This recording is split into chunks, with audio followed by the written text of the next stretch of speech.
Welcome to Gleaning Mustard Seeds with Jerrie Barber.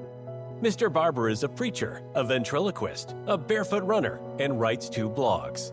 When Jerrie communicates, he encourages people, try not to learn very much. Find a mustard seed. In the next few minutes, try not to learn very much.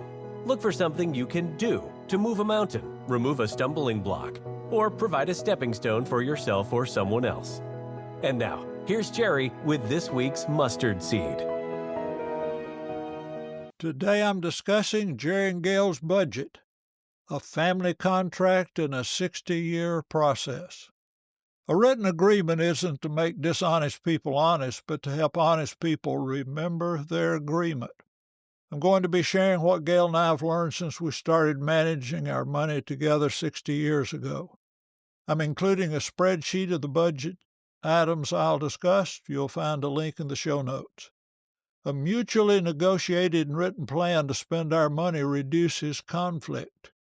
If we want to spend more money on any item, we have 2 choices. 1, make more money. 2, spend less on some items so we can spend more on other items. To begin, we decided on the categories that needed to be funded. Then list the cost for each category by week, month, and year. We do a monthly budget. However, we don't wait until 2 weeks before the property taxes are due to budget that expense. We set aside the amount each month. When February comes, we'll have the money to pay our taxes. We also pay insurance once a year. We fund those payments each month. And now we're going to talk about categories and comments. Number 1 is contribution. The first item we budget is our weekly contribution. Since we decided on a percentage to give each week, it's easy to budget. It's the amount we make times the percentage that we've chosen. We write a check for that amount. I write the checks a month in advance, eliminating the need to write checks during the singing or the Lord's Supper. Miscellaneous contribution. Our first full-time work included more expenses, wedding showers, baby showers, and graduation gifts. We needed another category. We called it miscellaneous contributions. Emergency fund. Having 3 to 6 months' income and an interest-bearing savings account's good. That gives more freedom and reduces anxiety during job changes, sickness, and other unanticipated financial strains. Investment. After accumulating an emergency fund, it's time to invest for retirement. The younger one gets started, the more will be accumulated.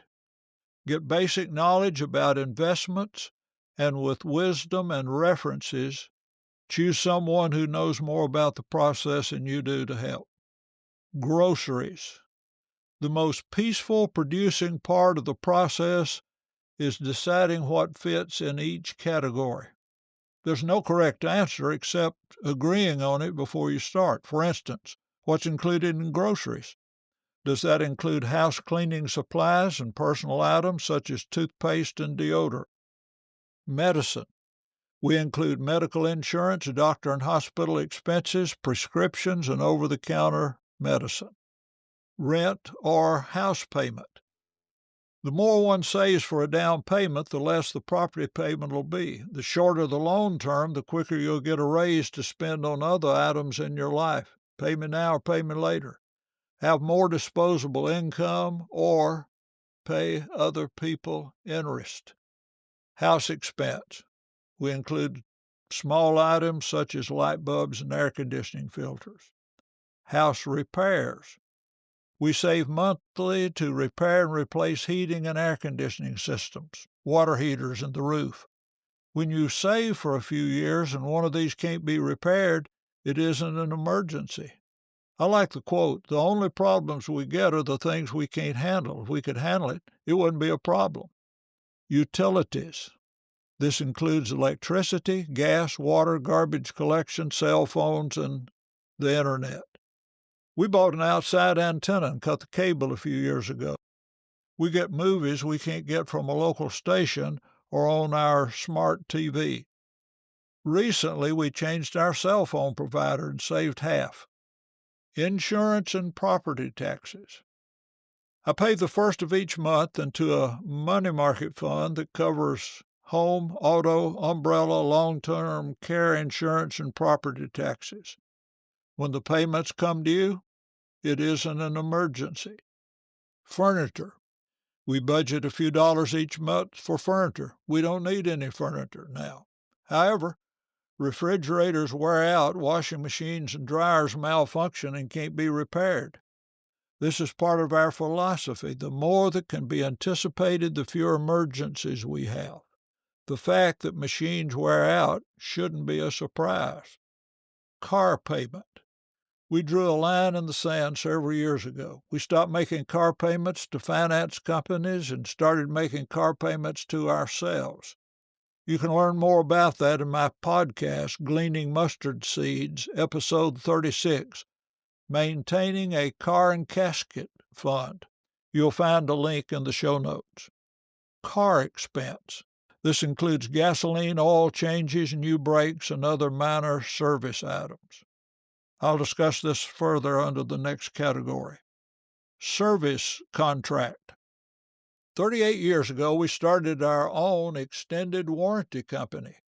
When we buy a new item, a checkout person asks, "Would you like to buy an extended warranty?" We ask, "How much is it?" We record the amount and add it to our service contract fund. My podcast, Gleaning Mustard Seeds, episode 36, Maintaining a Car and Casket Fund, also discusses that. Entertainment. This pays for eating in restaurants, movies, ball games, and other fun things. Gail's clothes and Jerry's clothes.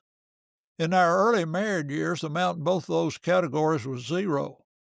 When we could afford a clothing category in our budget, I felt guilty when I bought a sports coat and slacks.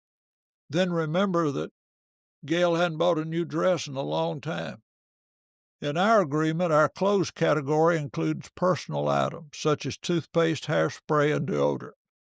I often hear that money is the main conflict in marriage. That hasn't been our experience. One of our most significant early conflicts was the right place to squeeze the toothpaste tube. We settled that. Gail buys her toothpaste from her clothes category. I buy my toothpaste from my clothing fund. Then we squeeze it anywhere we want to. Christmas. For the first couple of years in our marriage, we forgot that people spend more money at Christmas. That was an emergency for us. But it was no longer an emergency once we started budgeting each month. Gail's the chief present buyer for Christmas. She has her budget and decides what to spend on each person, including decorations and other Christmas expenses. Miscellaneous. This category includes what isn't in any other category. The less we leave to miscellaneous, the better. We buy newspapers, greeting cards, rent a safe deposit box at the bank, and stamps. Most other items have been covered. Tools. In my case, this is books. Beginning with our first budget, I had an amount I could spend on books. Other people will have tools they need for their business, so this category would be funded in that area. Grandchildren. Early in our grandparenting, Gail spent most of her fund money on the grandchildren. She suggested budgeting a few dollars each month to spend on them, which has worked well. Gail spend and Jerry spend. This is an amount each month that each of us uses to buy items not included anywhere else in the budget. Observations.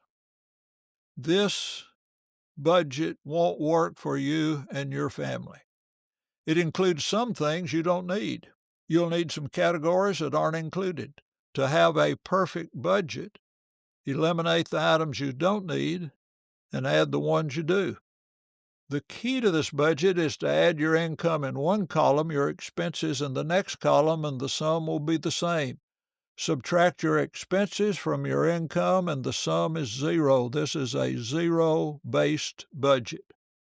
Gail and I do our money each week. We balance our accounts, adjusting the monthly amount to add and subtract in categories so we don't spend more than we make. I haven't found a budgeting app I like. I developed an Excel spreadsheet that works well for us. We use the envelope method. However, our envelopes are in a digital spreadsheet. If this interests you, feel free to contact me. I'll be glad to answer questions.